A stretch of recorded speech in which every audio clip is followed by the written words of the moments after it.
In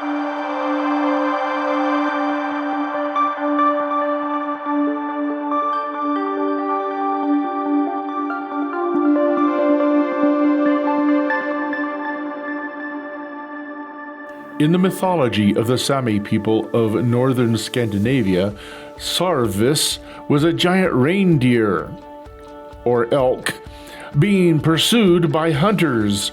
Sarvis, also called Sarva, was composed of the constellations we know as Auriga, Perseus, Cassiopeia, and Cepheus. Frenchman Pierre Charles Le Monnier showed the track of a comet in his book, going through an area of the sky that wasn't particularly being used. So he created a new constellation called La Reine, later changed to Rangifer, a smaller, more universal reindeer, standing on the back of Camelopardalis beside Cepheus. A very faint constellation, Rangifer. Play connect the dots with any stars, and you create an asterism. Some of the patterns were made into constellations, but not every civilization saw the same thing. To keep down the confusion, the whole world decided to use the same ones based on the ideas of the Greeks.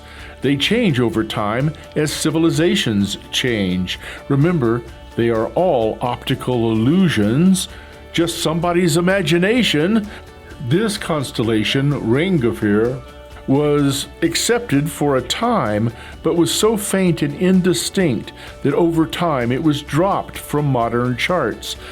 Just know that if you want Rudolph the Red-Nosed Reindeer in the sky, he always is, just under the name Rangifer.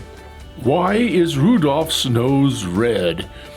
In 1938, a copywriter, Bob May, for the retail chain Montgomery Ward's, Bob May wanted to explain why his wife was not active like other mothers to his 4-year-old daughter, who was worried about her sick mother. He made up the story of a red-nosed reindeer helping Santa to put a positive slant to the explanation. After the mother died, he finished writing the story, and his co-workers listened to it. The company bought the rights to the story and gave out copies of the book, 6 million copies per year for 6 years. What is the difference between reindeer and caribou? The answer to that question is distance. They are the same animal, just called different names by different cultures.